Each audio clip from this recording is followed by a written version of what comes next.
밀리미터의 비가 오겠습니다. 이상으로 KBS 1라디오 10시 뉴스를 마칩니다. 지금까지 아나운서 박태원이었습니다. KBS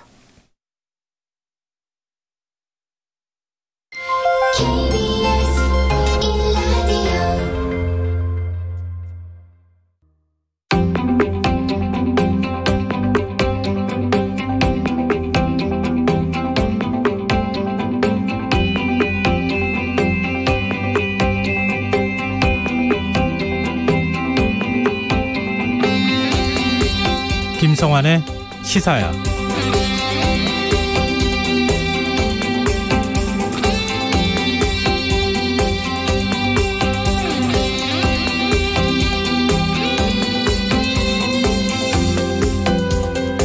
안녕하십니까. 시사평론가 김성환입니다. 이른바 대장동 개발사업 특혜 의혹의 핵심 인물로 꼽히는 유동규 전 성남도시개발공사 본부장이 지난밤 구속되면서 검찰 수사가 속도를 내고 있습니다. 검찰은 유 전 본부장이 초과 이익을 환수할 수 있는 조항을 삭제해서 민간 사업자인 화천대유에 대해 특혜를 준 것으로 보고 업무상 배임 그리고 뇌물 혐의를 적용했는데요. 유 전 본부장은 모든 혐의를 부인하고 있는 것으로 알려지고 있습니다. 상황이 이렇게 되자 이재명 지사는 오늘 관리 책임을 인정하고 처음으로 유감을 표명했지만 의혹의 본질은 국민의힘과 토건 기득권 세력에 있다는 점을 재차 강조했는데요. 국민의힘은 이재명 지사의 사퇴와 특검을 요구하고 있습니다. 대장동 의혹이 대선 전국의 블랙홀로 떠오르면서 대선 주자들의 공약과 정책 대결은 사라지고 윤석열 전 검찰총장의 고발 사주 의혹마저도 여론의 관심에서 밀려났는데요. 대장동 의혹에 대한 수사와 그에 따른 정치적 파장은 어떻게 올라가게 될까요? 자세한 정치권 소식 잠시 후 뉴스에서 자세히 살펴보겠습니다. 남북 통신연락선이 오늘 오전 복원됐습니다.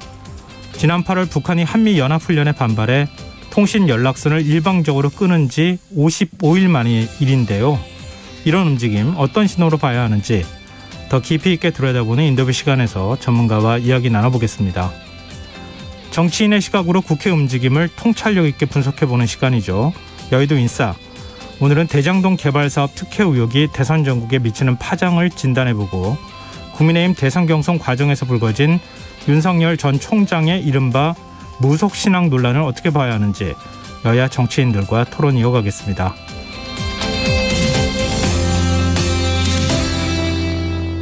김성환의 시사에는 청취자 여러분들의 관심과 참여를 기다립니다. 방송 내용과 관련해 의견이 있으신 분들은 문자 보내주십시오. 당첨된 분들께는 모바일 상품권 보내드릴 텐데요. 참여하실 번호는 샵 9730이고요. 짧은 문자는 50원, 긴 문자는 100원의 이용료가 부과됩니다. 콩 게시판을 통해서도 무료로 참여하실 수 있고요. 콩 어플리케이션과 KBS 1라디오 유튜브 채널을 통해서도 저희 방송을 실시간으로 시청 또 참여하실 수 있습니다. KBS 1라디오 김성환의 시사야. 그럼 지금 시작하겠습니다.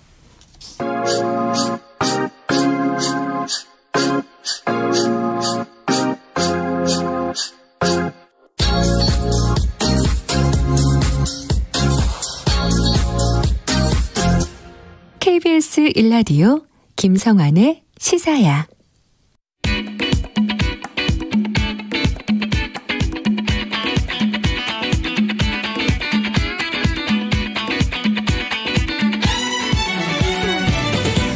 오늘 놓쳤던 뉴스 꼼꼼히 정리해드리는 뉴스야 시간입니다. 김민하 시사평론가 나와 계십니다. 안녕하세요. 안녕하세요. 네. 대장동 개발사업 의혹의 핵심 인물로 꼽혀왔던 유동규 전 성남도시개발공사 기획본부장이 어젯밤 구속이 됐어요.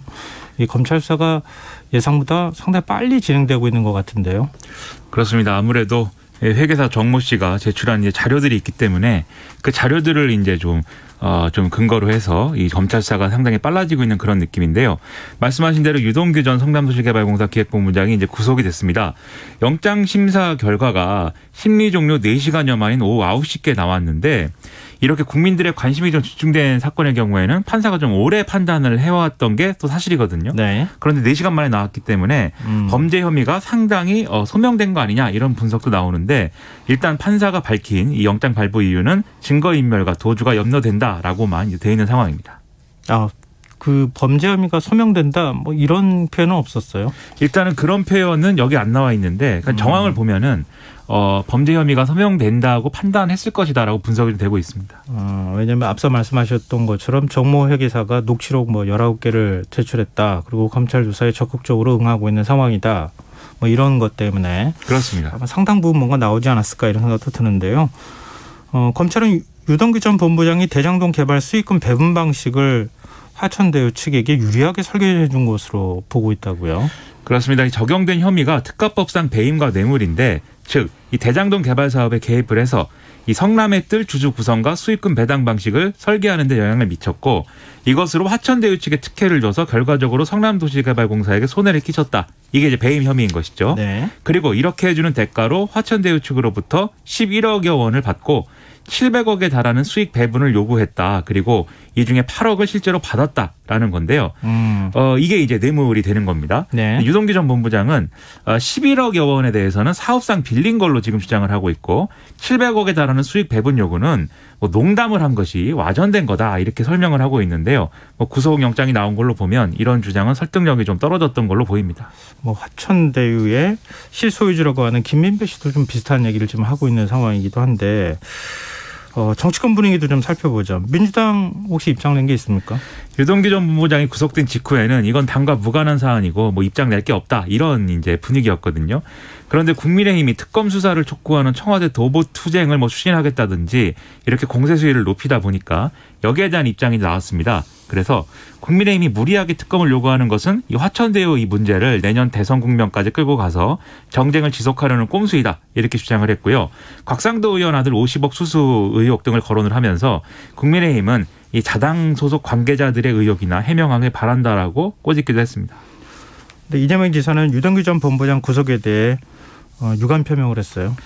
오늘 서울 공약 발표회 이후에 기자간담회가 진행이 됐는데요. 네. 이렇게 얘기를 했습니다. 성남시 공무원과 산하기관 소속 임직원의 관리 책임은 당시 시장인 나에게 있는 게 맞다. 살피고 또 살폈지만 부족했다. 이렇게 인정을 했고요. 이 과거 자신이 지휘하던 직원이 자신이 소관한 사무에 대해서 불미스러운 일에 연루된 점에 대해서 안타깝게 생각한다라고도 했습니다.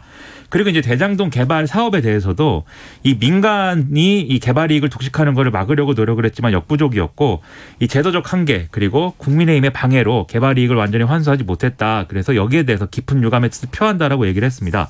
다만 이재명 지사는 결과적으로 이게 민간이 과도한 이익을 가져가긴 했지만 본질은 토건 기득권 세력으로부터 이 공공의 이익을 어느 정도 확보한 성과이다라는 기존 입장을 계속해서 반복해서 강조를 했고요. 이런 얘기도 했습니다. 화약을 발명한 노벨이 9.11 테러를 설계했다는 식의 황당한 소리가 국민의힘에서 나오고 있다. 민간업자들의 엄청난 개발 이익 분배를 이재명이 설계했다는 것은 억지 주장이다. 이렇게도 얘기를 했고 한전 직원이 뇌물을 받으면 대통령이 사퇴하느냐라면서 일각의 사퇴 주장 이런 것들도 일축을 했습니다. 국민의힘은 어떤 반응 보였습니까? 김기현 원내대표가 오늘 기자회견을 가졌는데요. 모든 정황과 증거가 몸통 이재명 지사를 향하고 있다라고 주장을 했고 대장동 게이트에 대해서 국민 앞에 사죄하고 모든 공직은 물론 이 대선 후보직에서도 사퇴해야 마땅하다라고 주장을 했습니다. 그리고 지금 국민의힘은 검찰이 유동규 씨의 이제 핸드폰도 제대로 확보하지 않는 황제 압수수색을 했다 이렇게 주장을 하고 있고 국가수사본부장, 서울지방경찰청장 등 이 경찰 상대로 한 직무유기 혐의의 고발 이런 것들을 진행하겠다라고 이제 주장을 하고 있고요. 그리고 주요 대권 주자들도 모처럼 한 목소리로 이재명 지사의 대선 후보직 사퇴와 특검 수용을 요구하고 있는 그런 상황이 이어지고 있습니다. 그런가 하면 의원직 사퇴 의사를 밝힌 곽상도 의원 아들에 대한 검찰 수사도 속도를 내고 있다고요? 이 아들인 광모 씨 자택을 검찰이 압수수색을 했는데요. 네. 이 영장을 보면 혐의가 특가법상 뇌물 혐의의 참고인으로 돼 있다고 합니다. 즉 광모 씨는 참고인이고 그럼 뇌물 혐의니까 이 뇌물 혐의가 성립을 하려면 곽상도 의원이 피의자가 돼야 되겠죠. 이 구조에서는. 네. 그렇기 때문에 이게 결국은 곽상도 의원도 이제 조사를 받게 될 것이다라는 전망이 많이 얘기가 나오고 있고요. 그리고 경찰의 경우에는 이 아들 광모 씨에 대해서도 지금 출국 금지를 해놓은 상황이기 때문에 부자가 모두 수사를 받는 상황이 되고 있다. 이렇게 평가가 되고 있습니다. 지금 검찰은 이 광모 씨가 받은 퇴직금 50억 원이 당시 대장동의 어떤 문화재 문제 관련돼서 해결과 관련이 있었던 것은 아니냐 이런 의심을 갖고 들여다보고 있다고 하는데요.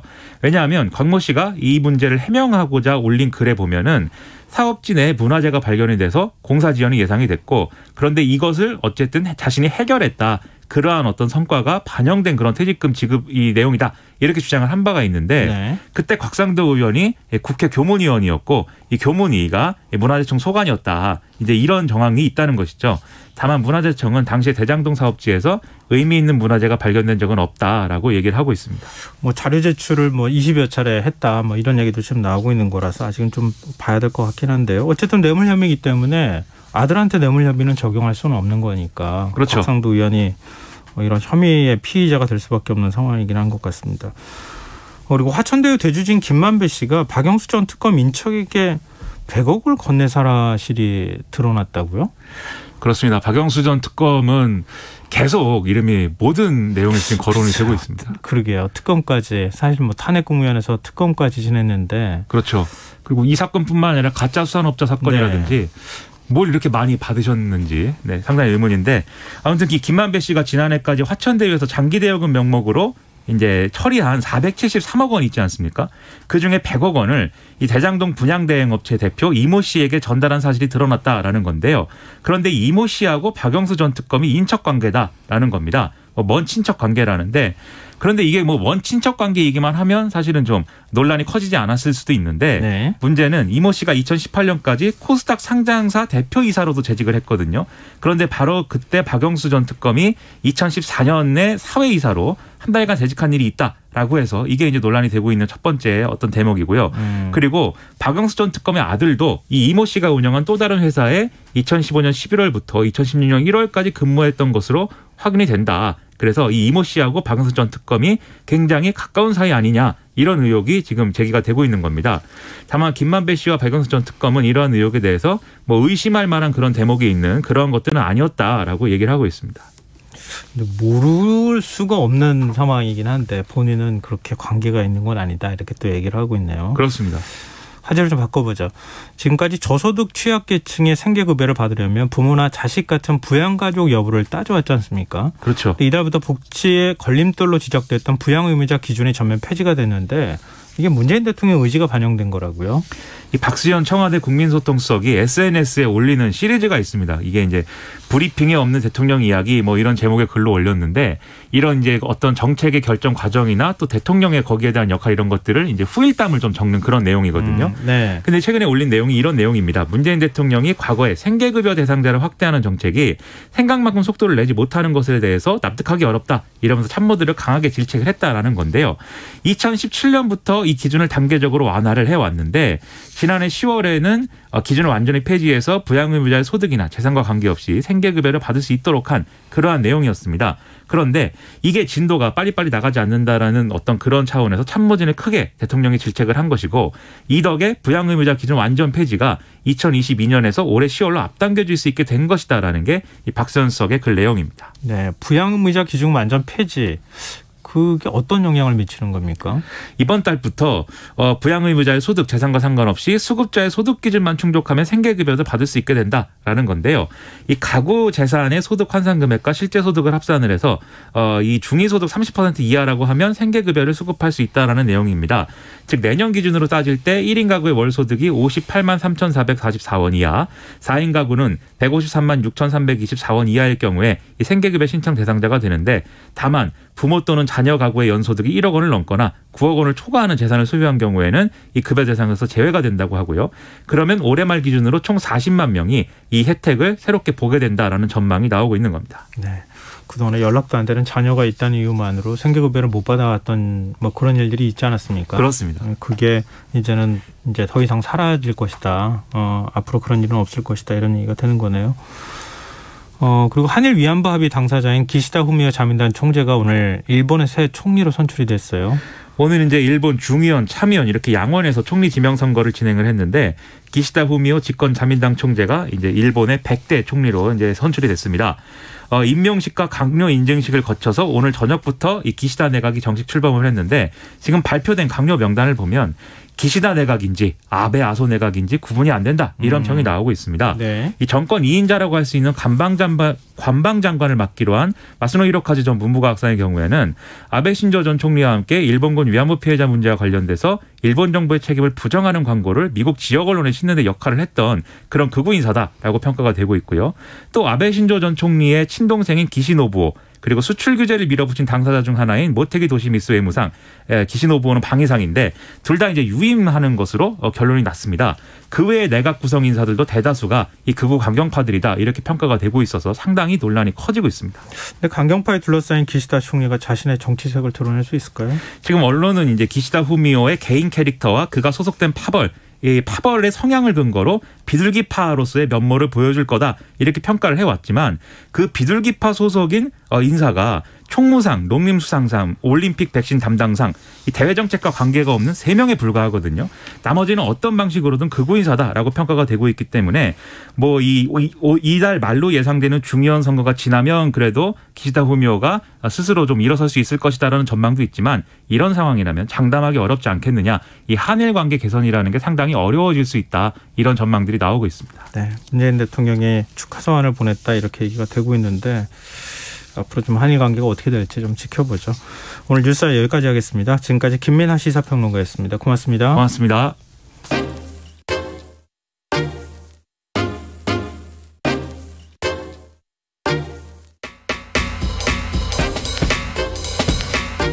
바쁜 당신이 알아야 할 모든 것 여기에 있습니다. KBS 1라디오 김성환의 시사야.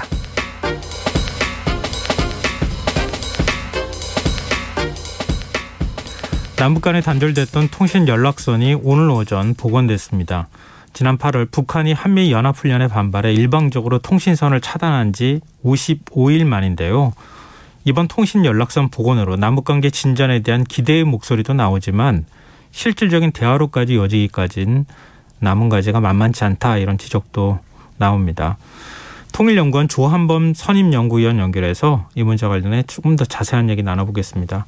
위원님 안녕하십니까? 예, 안녕하세요. 네, 이번 통신 연락선 재개 일단 어떤 의미가 있다고 보십니까? 일단 뭐 약간의 좀 착시가 있는데요. 네. 금년의 경우에는 2019년 하노이 북미 정상회담 결렬 이후에 남북 관계, 북미 관계가 모두 한 2년 동안 또 현재까지 교착돼 있었거든요. 네. 근데 올 초에 사실은 이제 대화 국면을 조심스럽게 모색하는 흐름이 이어져 왔어요. 왜냐하면 1월에 김정은 위원장이 다시 3년전으로 돌아갈 수 있다는 발언을 했고, 네. 청와대에 따르면 4월부터 정상간의 친서가 오고 갔다 그랬거든요, 남북. 네. 그리고 5월에 한미 정상회담이 있었고, 그때 바이든 대통령이 한국의 관여와 협력을 지지한다 이 표현을 했고, 6월에 김정은 위원장이 대화 대결 모두 준비하라. 한반도 정세 안정적 관리에 주력하겠다. 이런 조금 다소 안 맞는 표현을 했고요. 네. 그리고 7월에 이제 통신연락선이 복원이 됐습니다. 네. 근데 여기에 이제 한미연합훈련이 재개되면서 북한이 반발하는 그림 때문에 약간 착시가 있었는데요. 그 사이에 좀 발사체발 수도 있었고. 네. 근데 요거를 뺀다 그러면 7월 27일 날 복원된 남북통신연락선, 9월에 문 대통령의 종전선언, 그 다음에 9월 29일이죠. 김정은 위원장의 통신연락선 재복원이죠. 그리고 이제 전격적으로 오늘 이어진 거거든요. 네. 그러니까 이제 큰 흐름을 봐야 되는데 자꾸 이제 강물에 이렇게 작은 이렇게 잔 파도를 보니까 큰 흐름을 못 본 측면이 있죠. 그러니까 북한이 다시 대화 국면을 선택을 했다. 그러나 지금 말씀하신 것처럼 북미 양측 간의 가장 구조적인 양측 간의 입장 차이는 그대로 노동되어 있는 상태에서 일단 남북 대화를 먼저 시작한 거라고 봐야 됩니다. 아, 남북 대화를 먼저 시작한 것이다 이렇게 평가를 해주셨는데 북한은 통신 연락선을 재개하면서 우리 정부에 중대 과제를 해결하기 위해 노력하라 이런 요구를 했습니다. 김정은 위원장도 지난달 시정연설에서 같은 언급을 한 바가 있는 것으로 알고 있는데 이 중대 과제가 뭡니까? 중대 과제는 사실상 다 미국과 연결된 거예요. 왜냐하면 한미연합훈련, 네. 그다음에 지금 남북 간 합의를 지키라는 거거든요. 남북 정상 간에 지금 선언했던. 네. 근데 그게 다 대북 제재 관리거든요. 예. 그러니까 미국의 동의가 없으면 이 문제 해결이 안 됩니다. 그러니까 겉으로 보면 중대 과제, 만약에 중대 과제를 해결할 거면은 그 해결한 다음에 통신연락선을 복원하지. 일단 복원한 다음에 그 얘기를 꺼내는 건 논리적으로 말이 안 되거든요. 예. 그러니 일단 남북 대화를 할 테니까 자기들이 원하는 궁극적인 목표. 그러니까 북한의 궁극적인 목표는 미국입니다. 왜냐하면 미국이랑 관계 개선이 없으면 남북 관계도 안 되는 걸 알고 있거든요. 네. 그러니까 한국 정부의 역할을 부여하는 거죠.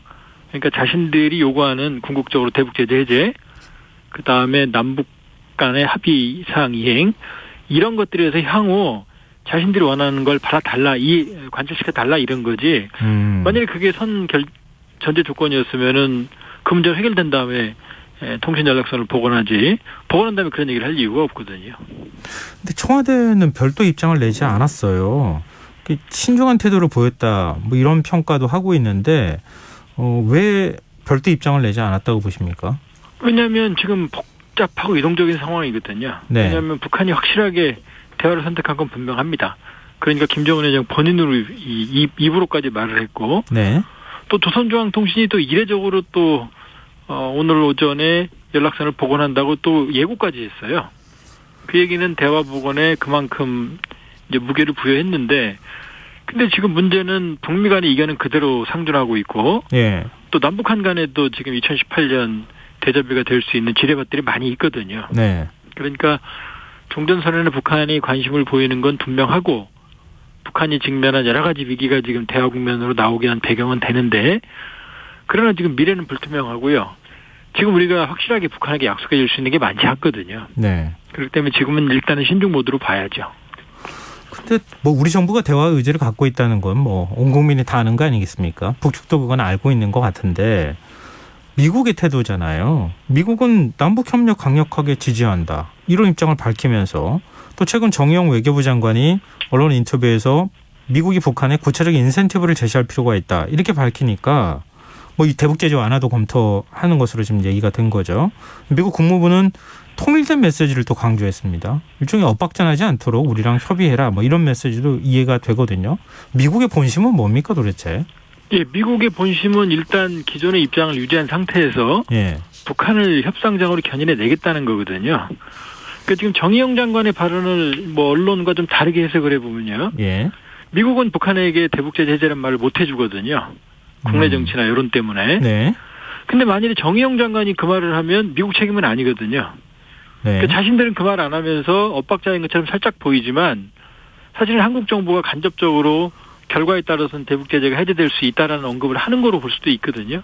그러니까 엇박자라기보다는 양측이 불편한 말을 서로 대행해 준다, 이렇게 볼 수 있거든요. 그러니까 한미 정상회담이 5월 21일 날 있었고, 그 이후 전후에도 남북 정상 간에 친서가 오고 갔다고 하는 이야기들을 청와대에서 확인해 줬거든요. 네네. 국정원이. 그렇게 네. 보면 이번 흐름은 남북미의 직간접적인 사실은 친서 혹은 정상 간의 대화의 결과로 봐야 되거든요. 그러니까 지금 뭐 정용 장관 건 같고 뭐 한미가 엇박자가 나는 것 같은, 제가 보기엔 큰 문제는 아닌 것 같습니다. 미국도 북한을 견인했는데 동의했다. 그러나 먼저 대북 제재 해제를 약속하기는 어려운 상황이다, 이렇게 볼 수 있어요. 그럼 어떻게 대화의 입구를 찾아야 되는 겁니까? 일단 지금 지금 북한이 얘기하는 그 전제 조건, 이중 기준, 그다음에 적재 정책 철의 핵심이 한미 연합훈련이거든요. 예. 근데 한미 연합훈련은 내년 3월까지는 없습니다. 예. 예정된 게. 그럼 6개월간 시간이 벌어져 있고요. 그다음에 베이징 동계올림픽은 2월이거든요. 네. 그렇게 보면 지금 뭐 북한이 전제 조건으로 얘기한 적재 정책 철회, 그다음에 이중 기준의 지금 문제는 전략 무기 뭐 전진 배치 안 하면 되는 거고요. 네. 사실은 본질적인 문제를 제기한 것 같지만 지금 사실 그렇게 구조적인 걸림돌은 없는 겁니다. 그리고 대북 제재 해제는 협상의 결과인 거지 전제가 아니라는 걸 북한도 알고 있거든요. 네. 그러니까 북한의 지금 경고는 협상에 나가는데 결과적으로 자기들이 손에 쥘 수 있는 걸 이번에는 줘야 된다, 이런 얘기지, 손에 쥐는 게 확실해져야 나간다, 이런 건 또 아니거든요. 그렇기 때문에 지금은 입장차가 유지는 되지만 남북 모두 그다음 미국까지 일단 대화는 하자라는 분위기고요. 그 돌파구로 지금 종전선언이라는 화두를 지금 문 대통령이 던져놓은 상황이다, 이렇게 봐야죠. 종전선언을 통해서 뭔가 대화의 모멘텀을 만들어서 대화를 시작한다고 하면, 그러면 어떤 상황에서 종전선언을 할 것인가가 중요하지 않겠습니까? 뭐 G20 정상회 얘기도 나오고 그러는데. 종전선언은 사실은 이제 사랑으로 치면 사랑한다는 말이에요. 예. 법적인 책임이 없습니다. 그러니까 혼인신고를 하지 않는 한 법적인 책임은 없는 거거든요. 예. 그러니까 많은 사람들 앞에서 결혼을 전제로 만나겠다고 말하는 게 지금 종전선언이거든요. 그러니까 사실은 그게 큰 현상 변경이 있는 건 아니고요. 예. 그러니까 종전선언을 명분으로, 그러니까 목표는 종전선언이 아닌 거죠, 엄밀히 보면 남북미가. 종전선언으로 한반도 평화 프로세스를 재개하고, 종전선언을 하려고 그러면 종전선언만 끝나는 게 아니라 그 안에 비핵화 협상은 향후 어떻게 한다, 남북관계는 어떻게 발전시켜 나간다, 평화협정은 향후 이런 논의를 한다는 내용까지 방향까지 나와야 되거든요. 네. 그러니까 종전선언은 첫 단추를 꿰는 거지. 이 종전선언을 말 한마디 한다고 해서 현상이 구조로 변경되는 건 아니거든요. 그러니까 이게 문자 그대로 문 대통령 언급대로 입구의 의미 이상 이하도 아니다. 그러나 지금 교착 국면을 해결하기 위해서는 반드시 첫 단추 입구는 형성을 해야 되거든요. 네. 근데 그 정도 차원에 국한시켜 본다 그러면은 남북미 모두 심지어 중국까지 종전선언의 필요성은 지금 인정을 하고 있다. 그러나 아직도 디테일 양만은 남아있다. 이렇게 정리가 될 수 있겠죠. 네, 알겠습니다. 뭐 물밑 조율도 있지 않을까 하는 기대를 좀 해보게 되는데요. 네, 좀 상황 지켜보도록 하죠. 오늘 말씀 여기까지 듣겠습니다. 고맙습니다. 예, 고맙습니다. 예, 지금까지 통일연구원 조한범 선임연구위원이었습니다.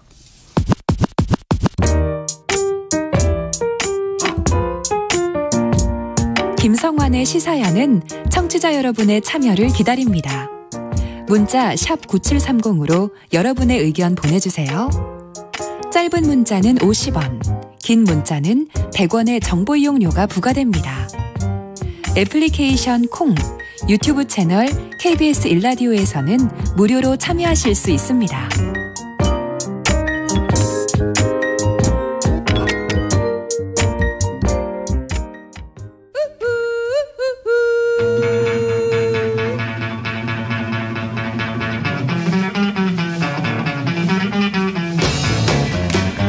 정치인의 눈으로 여의도 국회 움직임을 통찰력 있게 꿰뚫어보는 시간입니다. 여의도 인사이트, 줄여서 여의도 인싸인데요.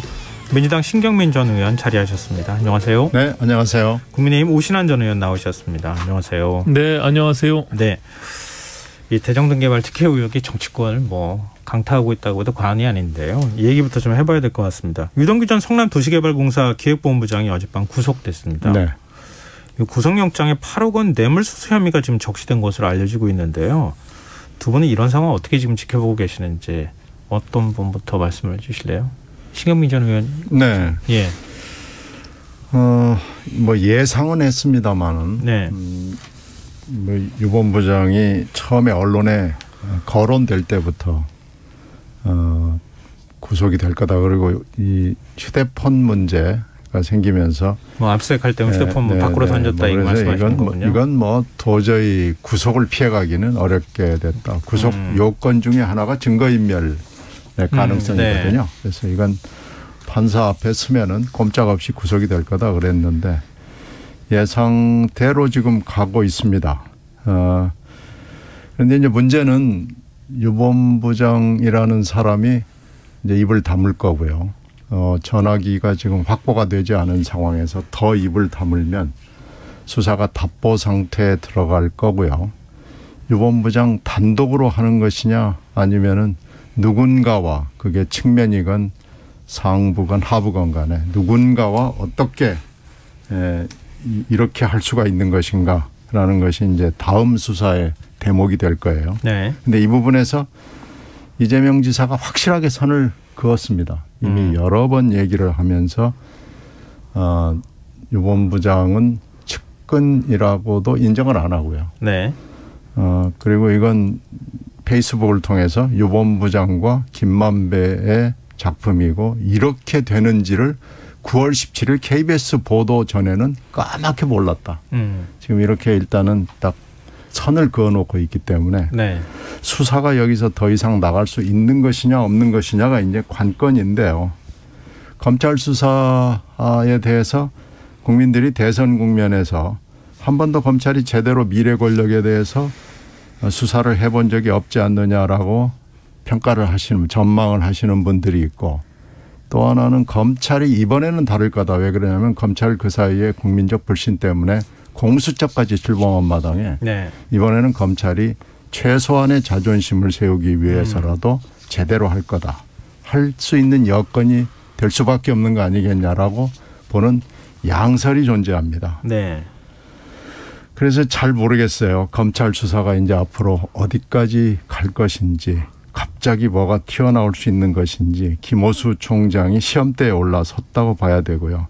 이 상황에 따라서 결국은 이 유동규의 구속으로 시작이 되는 수사의 방향을 우리가 가늠할 수 없는 상황에서 미래를 알 수 없는 그런 국면으로 들어섰지 않냐 이렇게 봅니다. 네.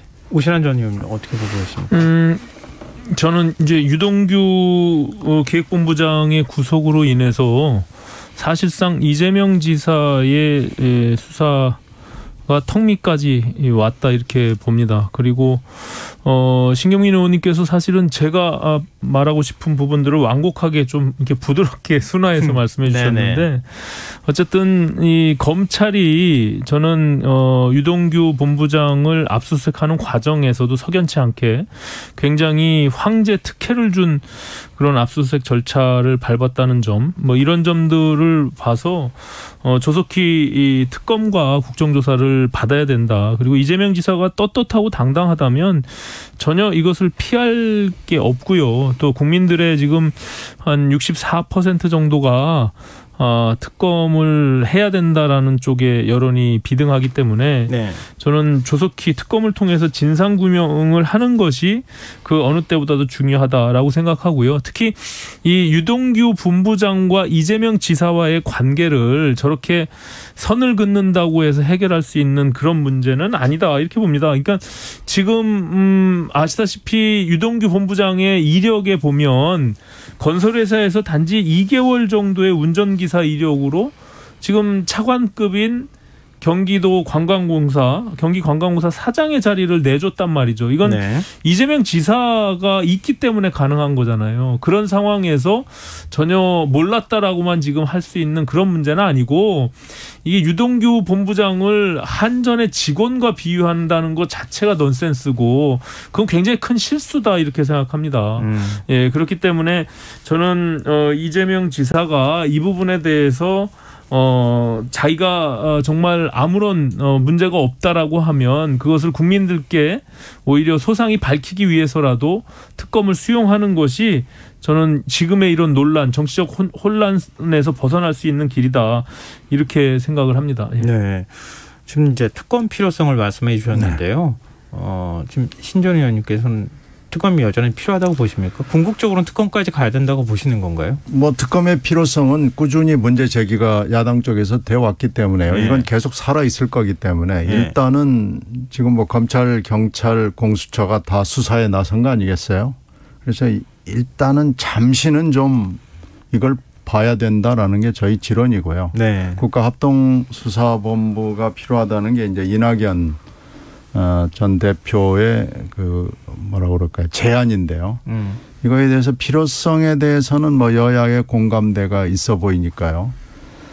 수사본부, 합동수사본부를 한번 해보는 것도 아이디어예요. 그래서 그렇게 검찰하고 경찰이 합동수사본부 검경에다가 국세청하고 국토부까지 해서 그 국가 각 기관들이 유관기관 이게 지금 굉장히 좀 복잡하다면 복잡하고 단순하다면 단순한 건데요. 합동수사본부의 필요성에 대해서는 모두 공감을 합니다. 따라서 합동수사본부는 한번 해봄직한 건데 이제 문제는 특검이죠. 그런데 특검은 국회에서 우리가 협상을 해보면은 협의하고 합의하는데 한 달 이상 걸립니다.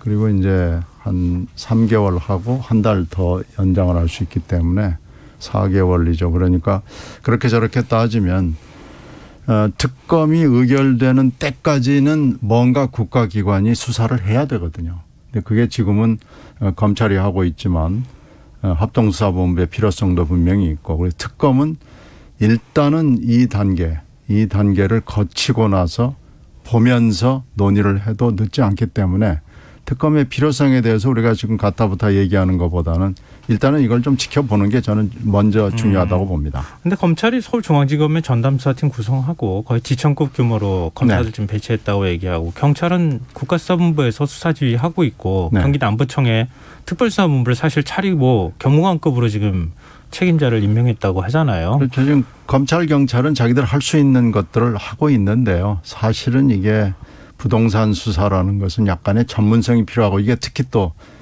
엄청난 돈의 흐름이 관련돼 있거든요. 이번에 돈 단위가 뭐 엄청 인플레가 돼가지고 억은 돈도 아니게 지금 돼버렸거든요. 그래서 이 큰 돈을 흐름을 파악하는 것은 그렇게 쉬운 일은 아닐 겁니다. 근데 이게 지금 왜냐하면 이게 미래 권력의 가장 중심에 있을 수 있는 이재명 지사와 연관된 일이잖아요. 네. 그러니까 이 검경이 아무리 수사를 하더라도 그것이 분명히 한계가 있을 수밖에 없고 또 이게 지금 여권의 1위 주자에 맞물려 있는 상황에서 어떤 결론이 나더라도 정치적 논란은 계속 불거질 수밖에 없고 앞으로 5개월 뒤에 대선까지 영향을 미칠 수밖에 없는 그런 사안이기 때문에 말씀을 드리는 거예요. 그냥 단순한 사건이라면 합동수사본부도 좋고 저는 뭐 더불어서 그것을 같이 투트랙으로 할 수 있는 방향으로 해서 조속히 시간을 단축해 가면서 진실을 규명하자는 입장이기 때문에 네. 지금 신경민 의원님 말씀하신 뭐 정부 합동 특별수사본부를 꾸리고 그와 동시에 특검법을 상설 특검법이든 아니면 여야가 합의해서 별도의 특별법을 만들던 어쨌든 그것이 진행되는 과정에 시간들이 필요하기 때문에 그런 것들을 투트랙으로 같이 가져가면 조금이라도 시간을 좀 더 단축할 수 있는 그런 장점이 있다 이런 말씀을 드리는 거예요. 그 사실은 이제 과거에는 뭐 검찰이 권력 눈치 보게 했다 이런 얘기를 들었지만 지금 검찰은 상황이 많이 달라졌잖아요. 검경 수사권 조정도 그렇죠. 있기도 경쟁자가 했고. 생긴 거죠. 그리고 경찰도 경쟁자고요. 그럼 왜 제가 이 말씀드리냐면은 또 이재명 지사 쪽 입장이 또 있을 수 있으니까 그래서 말씀드린 거고 앞서 이제 두 분 말씀하신 거 한데 이재명 지사가 유감 표명을 한 거잖아요. 그러니까 유동규 전 본부장이 구속됨으로 인해서 내가 관리하던 뭐 실무자든 측근이든 간에 구속된 데 대해서는 나도 책임이 있다. 거기에 대해서는 유감 표명을 하지만 이 지사가 직접 비위에 관여됐다. 이런 증거는 없지 않느냐. 그리고 민간 개발로 가는 것을 공영 개발로 가려고 하는데 그걸 또 당시 이제 시의회가 반대해서 민영하고 공영하고 같이 섞어서 갈 수밖에 없었다는 사정. 그래서 결국은 5,500억 정도는 이익을 환수하지 않았느냐. 그런 부분에 대해서는 평가해 줘야 되지 않겠느냐. 이게 좀 이 지사 측 입장이라는 점을 제가 말씀을 드리면서 그 전형적인 그 이재명 지사의 프로파간다인데 악성 프로파간다예요. 그러니까 뭐 직원 관리에 책임뿐이 없다라고 말씀하시는 거는 이 유동규 본부장이 단순히 직원입니까? 그리고 이게 공무원으로서 계속 활동하던 사람이 아니잖아요. 이재명 지사가 특별히 채용을 한 사람입니다. 그리고 결국에는 지금 경기도에서는 아까 말씀드린 대로 차관급이고 그 당시에도 이 대장동 이 사건에 대한 사업을 총괄 진두지휘했던 그런 총책임자예요. 그 사장 대행을 했던 네네. 그런 사람이기 때문에 단순히 이것을 그냥 단순한 직원으로 보고 나는 그냥 직원에 대한 관리를 좀 미숙하게 했다. 이런 책임으로 넘어가려고 하는 것은 굉장히 난센스고요. 그리고 공공기여금을 5,503억 원을 자기가 환수했다라고 하는데 네. 이건 민간 개발을 했어도 당연히 공공기여분을 그 이상의 공공기여분은 환수를 하게 되어 있는 겁니다. 지금 서울시에서도 아시다시피 현대차가 하고 있는 삼성동의 한전 부지에도 공공기여금이 1조 7천억 원을 환수하게 되어 있어요. 그러니까 네.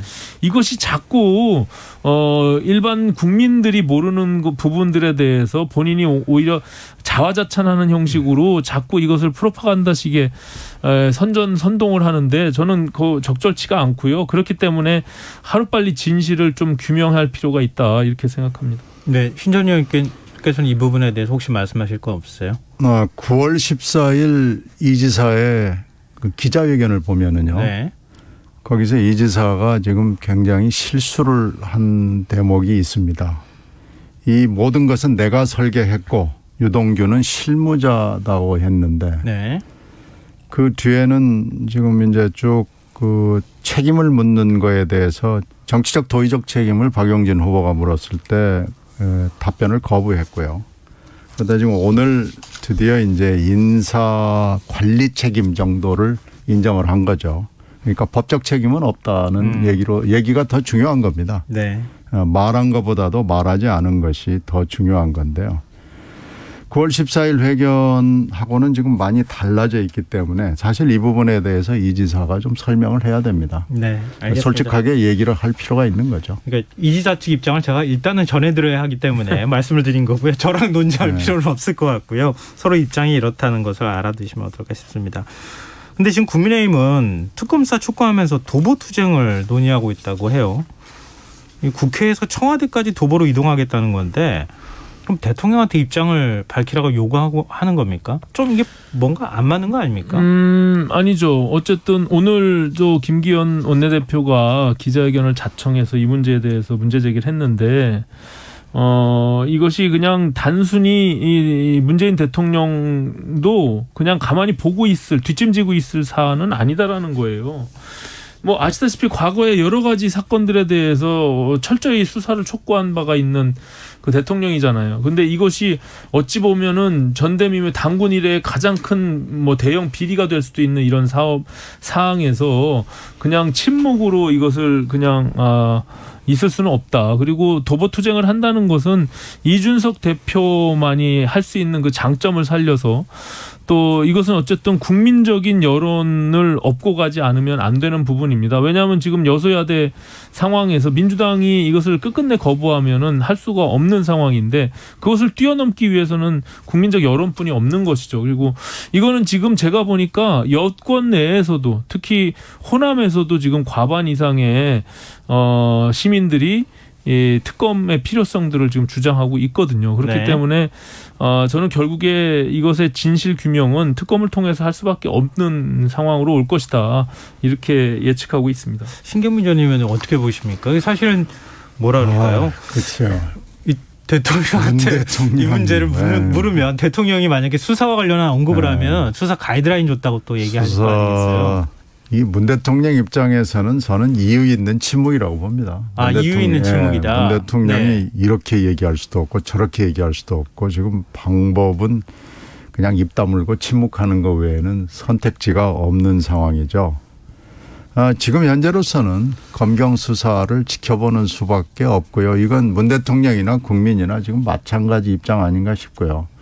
뭐 도보 행진을 한다고 그러는데 글쎄요. 그렇다고 해서 대통령 입장을 표명할 수 있을까요? 저는 좀 대단히 어려운 일이라고 봅니다. 쉽지는 않겠지만 왜냐하면 문재인 대통령의 선택적 침묵에 대해서 문제 제기를 하는 거예요. 과거에 장자연 사건이나 버닝썬 사건 또 김학의 사건 이런 사건 때마다 철저히 수사를 촉구한 바가 있잖아요. 그러니까 그런 정도의 대통령으로서의 어떤 언급은 있을 수가 있죠. 그러니까 그것이 정치적인 논란을 좀 벗어나더라도 이거 철저하게 진상규명이 필요한 사건이다라고 언급하는 정도는 할 수 있는 거 아니겠습니까? 네, 알겠습니다. 얘기는 여기서 마무리하고요. 민주당 다선 경선 2차 국민선거인단 투표 결과가 나왔습니다. 사실 지난번에도 그 말씀을 해주셨는데 2차 투표 결과 나올 때 컷오프 결과 나오면 슈퍼이크 결과 나오면 그게 매우 중요할 것이다 이렇게 말씀해 주셨거든요. 매우 중요하고요. 그렇게 됐어요. 아주 중요하게 됐어요. 그러니까 이재명 지사가 국민선거인단 투표에서 58.17% 득표했고요. 그렇죠. 누적 투표로 말하면 거의 55% 가까운 득표를 지금 기록하고 있거든요. 이 결과 어떻게? 이건 한점 민심하고 당심하고는 좀 많이 다르다는 것을 거듭 확인했고요. 지금 민심을 여론조사해 보면 특검 수용 내지는 진상규명이 한 60 정도 되고요.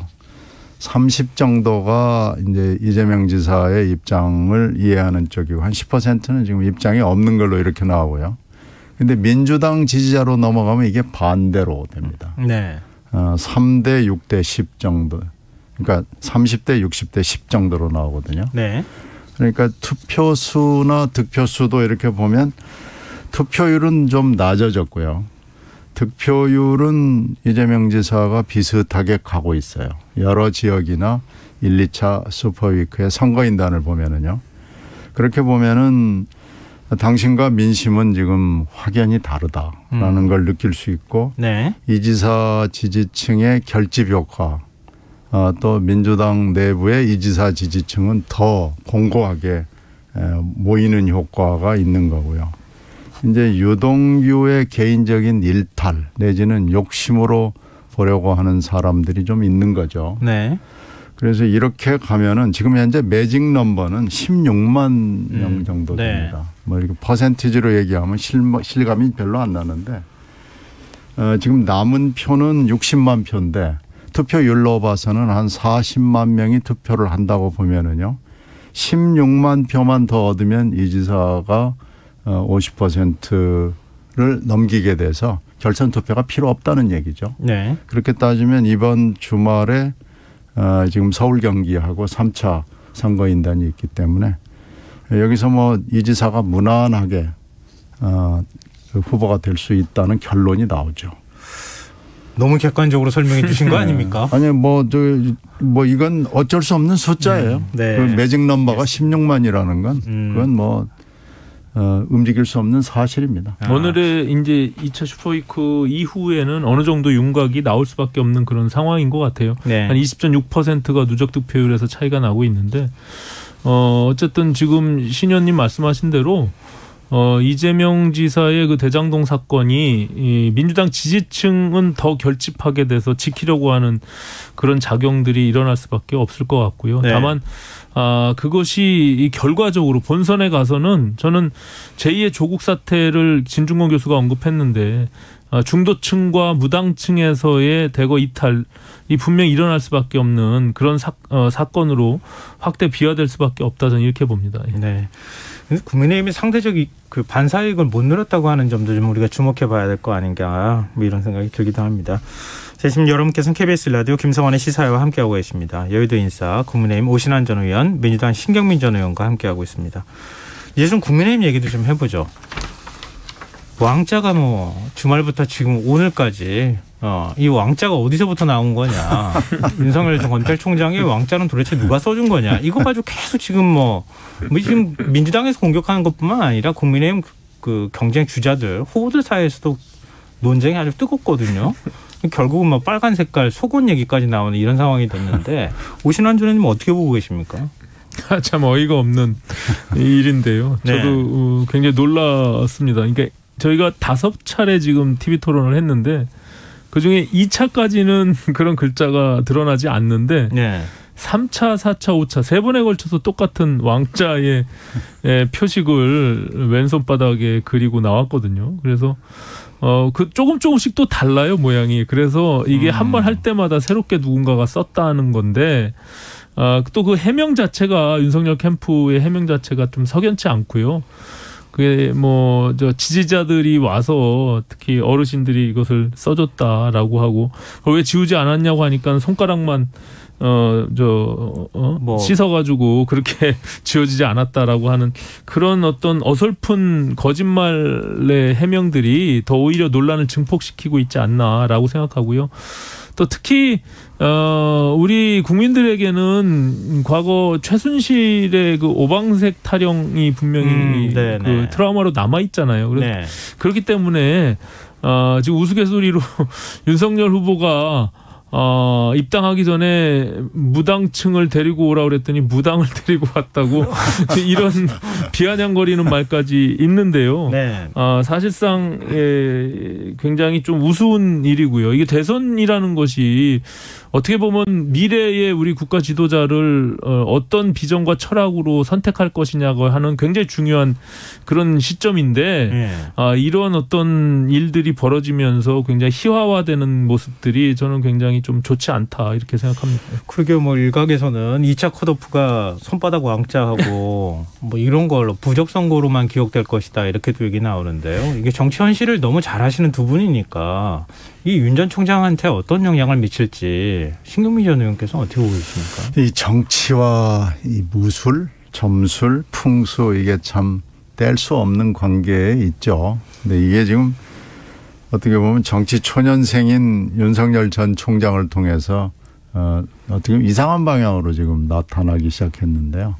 이 윤 총장 시절부터 사실은 좀 따라다녔던 얘기거든요. 예전부터. 그러니까 이번에 이제 신분이 대선 후보로 바뀌면서도 거기에 연연해하고 집착을 하고 한 거죠. 그게 드러난 거기 때문에 윤 총장 시절에 하던 거하고는 지금 전혀 차원이 다릅니다. 이건 윤 총장이 자꾸 손가락만 씻다 보니까 이렇다는 거 해가지고 말도 안 되는 변명을 하는데. 수칙 위반이에요. 네, 정말 수칙 위반입니다. 이렇게 하지 말고 저는 깨끗이 사과하는 게 좋을 것 같습니다. 근데 이런 이슈는 금방 사그라들지 않잖아요. 이게 참 정치적으로 곤란한 이슈이기도 할 것 같은데 윤 전 총장이 잘 뚫고 나갈 수 있을까요? 뭐 이뿐만이 아니라 아시다시피 거의 뭐 하루에 한 번씩 망원 설화가 계속 발생하는데요. 네. 그런 측면에서는 이게 대선이 앞서 말씀드린 대로 정말 그 각 후보들이 가지고 있는 정책이나 비전이나 철학이나 이런 것들을 평가하고 토론을 통해서 서로 검증하는 그런 시간이 되어야 하는데 손바닥에 왕자를 그려 이런 거 가지고 논쟁이 된다면 참 답답한 현실인데요. 어쨌든 이 모습 자체가 굉장히 국민들께는 충격적이고 또 특히 이 종교계에서는 이 부분에 대해서 사뭇 어떻게 받아들일 건지 이 부분이 향후에 다음에 있을 여론조사에는 저는 반영이 될 가능성이 크다 이렇게 봅니다. 예. 저 국민의힘 2차 컷오프가 지금 나흘 앞으로 다가왔잖아요. 네. 8일이죠. 그렇습니다. 컷오프 결과 발표되는 게. 예. 누가 들어갈지 진짜 아무도 모른다 이렇게 얘기 나오고 있거든요. 어떻게 네, 보세요? 지금 8명에서 이제 4명으로 압축되는 2차 컷오프인데요. 예. 지금 뭐 여론조사상으로는 지금 뭐 그 4명이 쭉 이렇게 거론이 되고는 있는데 4위 주자가 과연 누가 들어갈지 그 부분에 대한 관심들이 또 큰 것 같습니다. 그리고 네. 그게 누가 들어가느냐에 따라서 그 마지막 파이널 한 명의 후보를 결정하는 과정들도 또 전략이나 방향이 좀 달라질 수 있는 부분들이 있어서 거기에 좀 관심들이 쏠리고 있는 것 같아요. 예. 누가 뭐 지금 4명 중에 3명은 대략 윤곽이 잡힌다고 얘기하는데 한 명이 누가 될 것이냐 이런 얘기가 나오고 있잖아요. 네. 어떤 후보가 될 거라고 보십니까? 그건 뭐 제가 그럼 신경민 전 의원께서 말씀드리고 뭐 신도 모른다는 거 아니에요? 지금 아무도 모른다는 거예요. 저희가 이제 38만 명 정도의 이제 당원 선거인단이 투표를 하거든요. 네. 그게 30% 반영되고 일반 여론조사가 70% 반영되기 때문에 그 당원들의 표심과 또 일반 지금 여론조사상에 나오는 것들이 딱 일치할지 30% 반영이 어떻게 작용할지 이 부분에 대해서 잘 모르기 때문에 예측하기가 좀 쉽지가 않습니다. 윤 전 총장 지지율은 조금 흔들릴 가능성이 있겠습니까? 저는 있다고 봅니다. 그리고 지금 이준석 대표의 6월 11일 전당대회 전후로 지금 대거 한 28만 명 정도가 입당을 했는데 그중에 네. 23만 명이 지금 선거인단으로 들어가 있거든요. 네. 그렇기 때문에 상당히 많은 숫자들이 새로 영입돼 있는 그런 당원들이라 거기에 대한 변수가 분명히 작용할 것이다. 저는 이렇게 봅니다. 4인 토론이 재미가 있으려면은 하태경 의원이 들어가야 될 거예요. 글쎄요. 아까 신도 모른다고 말씀하셨는데 하태경 의원이 들어갈 수 있을지 아니면 그래야 좀 재미가 있지 않겠어요. 여러 가지 이슈들도 생산이 되고. 네, 알겠습니다. 이건 뭐 나올 주면은 그냥 나올 테니까요. 결과를 좀 우리가 지켜보도록 하겠습니다. 여의도 인싸 오늘 여기까지 해야 될 것 같습니다. 지금까지 민주당 신경민 전 의원, 국민의힘 오신환 전 의원이었습니다. 두 분 말씀 오늘 고맙습니다. 네, 감사합니다. KBS 라디오 김성환의 시사 1부 순서는 여기서 마무리하겠습니다. 2부에서는 사건 사고 뉴스 등을 살펴보는 밤참 뉴스 세계이면 순서로 찾아뵙겠습니다. 전 11시 정각 2부에 다시 오겠습니다.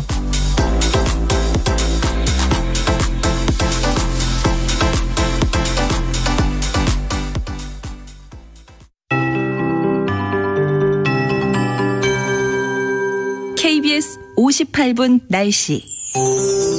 강원도 철원지방은 호우주의보가 호우경보로 강화됐습니다. 그 밖에 강원도 북부 지역과 경기